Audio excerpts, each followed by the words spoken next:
Chapitre 7. Ainsi se termina cette mémorable séance. Cet entretien me donna la fièvre. Je sortis du cabinet de mon oncle comme étourdi, et il n'y avait pas assez d'air dans les rues de Hambourg pour me remettre. Je gagnai donc les bords de l'Elbe, du côté du bac à vapeur qui met la ville en communication avec le chemin de fer de Harbourg. Étais-je convaincu de ce que je venais d'apprendre? N'avais-je pas subi la domination du professeur Lindenbrock? Devais-je prendre au sérieux sa résolution d'aller au centre du massif terrestre? Venais-je d'entendre les spéculations insensées d'un fou ou les déductions scientifiques d'un grand génie? En tout cela, où s'arrêtait la vérité? Où commençait l'erreur? Je flottais entre mille hypothèses contradictoires, sans pouvoir m'accrocher à aucune. Cependant, je me rappelais avoir été convaincu, quoique mon enthousiasme commençât à se modérer, mais j'aurais voulu partir immédiatement et ne pas prendre le temps de la réflexion. Oui, le courage ne m'eût pas manqué pour boucler ma valise en ce moment. Il faut pourtant l'avouer. Une heure après, cette surexcitation tomba, mes nerfs se détendirent et des profonds abîmes de la terre, je remontais à sa surface. C'est absurde, m'écriai-je. Cela n'a pas le sens commun. Ce n'est pas une proposition sérieuse à faire à un garçon sensé. Rien de tout cela n'existe. J'ai mal dormi, j'ai fait un mauvais rêve. Cependant, j'avais suivi les bords de l'Elbe et tourné la ville. Après avoir remonté le port, j'étais arrivé à la route d'Altona. Un pressentiment me conduisait. Pressentiment justifié, car j'aperçus bientôt ma petite Graüben qui, de son pied leste, revenait bravement à Hambourg. Graüben lui criai-je de loin. La jeune fille s'arrêta, un peu troublée, j'imagine, de s'entendre appeler ainsi sur une grande route. En 10 pas, je fus près d'elle. Axel fit-elle surprise. Ah, tu es venu à ma rencontre. C'est bien cela, monsieur. Mais me regardant, Graüben ne put se méprendre à mon air inquiet, bouleversé. Qu'as-tu donc dit-elle en me tendant la main. Ce que j'ai, Graüben, m'écriai-je. En 2 secondes et en 3 phrases, ma jolie Virlandaise était au courant de la situation. Pendant quelques instants, elle garda le silence. Son cœur palpitait-il à l'égal du mien? Je l'ignore, mais sa main ne tremblait pas dans la mienne. Nous fîmes une centaine de pas sans parler. Axel, me dit-elle enfin, ma chère Graüben, ce sera là un beau voyage. Je bondis à ces mots. Oui, Axel, un voyage digne du neveu d'un savant. Il est bien qu'un homme se soit distingué par quelque grande entreprise. Quoi? Graüben, tu ne me détournes pas de tenter une pareille expédition? Non, cher Axel. Et ton oncle et toi, je vous accompagnerais volontiers si une pauvre fille ne devait être un embarras pour vous. Dis-tu vrai? Je dis vrai. Ah, femme, jeune fille, cœur féminin toujours incompréhensible. Quand vous n'êtes pas les plus timides des êtres, vous en êtes les plus braves. La raison n'a que faire auprès de vous. Quoi? Cette enfant m'encourageait à prendre part à cette expédition. Elle n'eut pas craint de tenter l'aventure.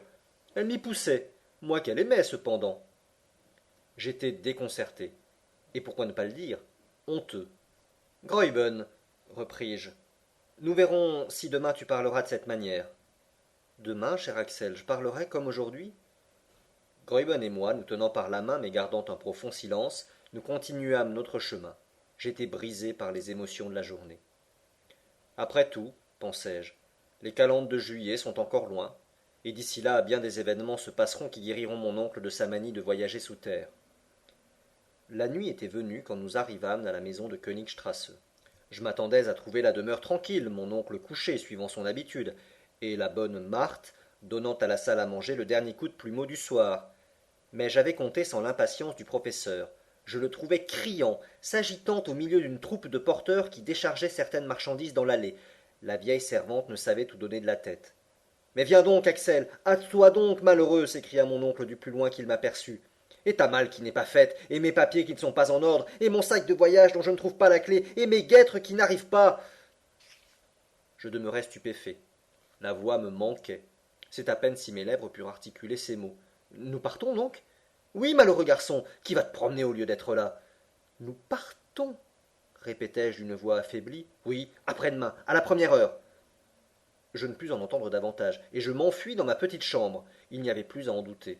Mon oncle venait d'employer son après-midi à se procurer une partie des objets et ustensiles nécessaires à son voyage.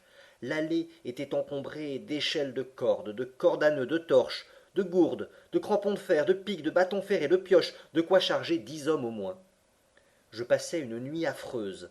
Le lendemain, je m'entendis appeler de bonne heure. J'étais décidé à ne pas ouvrir ma porte, mais le moyen de résister à la douce voix qui prononçait ces mots.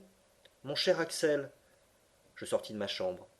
Je pensais que mon air défait, ma pâleur, mes yeux rougis par l'insomnie, allaient produire leur effet sur Graüben et changer ses idées. Ah, mon cher Axel, me dit-elle, je vois que tu te portes mieux et que la nuit t'a calmé. Calmé m'écriai-je. Je me précipitai vers mon miroir. Eh bien, j'avais moins mauvaise mine que je ne le supposais. C'était à n'y pas croire. Axel, me dit Graüben, j'ai longtemps causé avec mon tuteur. C'est un hardi savant, un homme de grand courage, et tu te souviendras que son sang coule dans tes veines. Il m'a raconté ses projets, ses espérances. Pourquoi et comment il espère atteindre son but? Il y parviendra, je n'en doute pas. Ah, cher Axel, c'est beau de se dévouer ainsi à la science. Quelle gloire attend M. Lindenbrock et rejaillira sur son compagnon. Au retour, Axel, tu seras un homme, son égal, libre de parler, libre d'agir, libre enfin de. La jeune fille, rougissante, n'acheva pas. Ces paroles me ranimaient. Cependant, je ne voulais pas croire encore à notre départ. J'entraînai Graüben vers le cabinet du professeur. Mon oncle, dis-je, il est donc bien décidé que nous partons.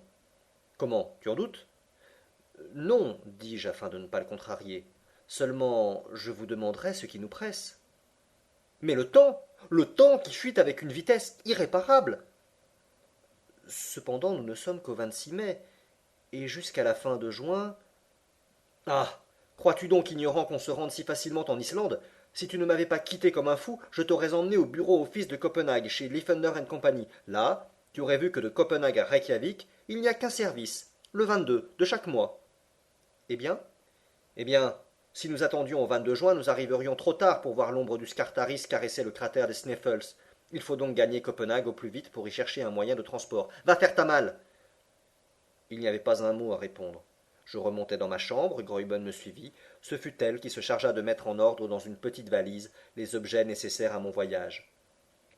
Elle n'était pas plus émue que s'il se fût agi d'une promenade à Lübeck ou à Heligoland. Ses petites mains allaient et venaient sans précipitation. Elle causait avec calme. Elle me donnait les raisons les plus sensées en faveur de notre expédition. Elle m'enchantait, et je me sentais une grosse colère contre elle. Quelquefois je voulais m'emporter, mais elle n'y prenait garde et continuait méthodiquement sa tranquille besogne. Enfin la dernière courroie de la valise fut bouclée, je descendis au rez-de-chaussée. Pendant cette journée, les fournisseurs d'instruments de physique, d'armes, d'appareils électriques s'étaient multipliés. La bonne Marthe en perdait la tête. Est-ce que monsieur est fou? Me dit-elle. Je fis un signe affirmatif. Et il vous emmène avec lui? Même affirmation. Où cela? dit-elle. J'indiquai du doigt le centre de la terre. À la cave? s'écria la vieille servante. Non, dis-je, enfin, plus bas. Le soir arriva, je n'avais plus conscience du temps écoulé.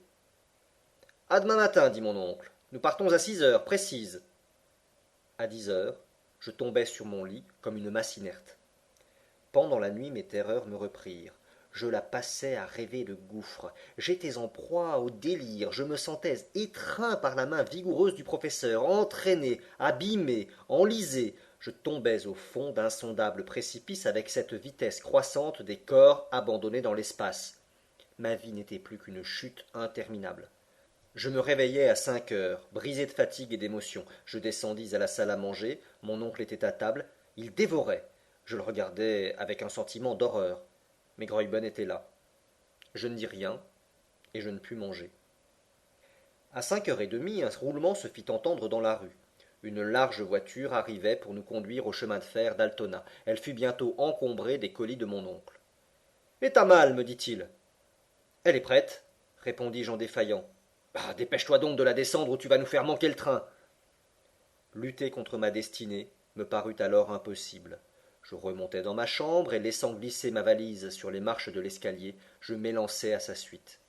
En ce moment mon oncle remettait solennellement entre les mains de Graüben les rênes de sa maison. Ma jolie Virlandaise conservait son calme habituel. Elle embrassa son tuteur, mais elle ne put retenir une larme en effleurant ma joue de ses douces lèvres. Graüben, m'écriai-je. Va, mon cher Axel, va, me dit-elle. Tu quittes ta fiancée, mais tu trouveras ta femme au retour. Je serrai Graüben dans mes bras et je pris place dans la voiture. Marthe et la jeune fille, du seuil de la porte, nous adressèrent un dernier adieu. Puis les 2 chevaux, excités par le sifflement de leur conducteur, s'élancèrent au galop sur la route d'Altona.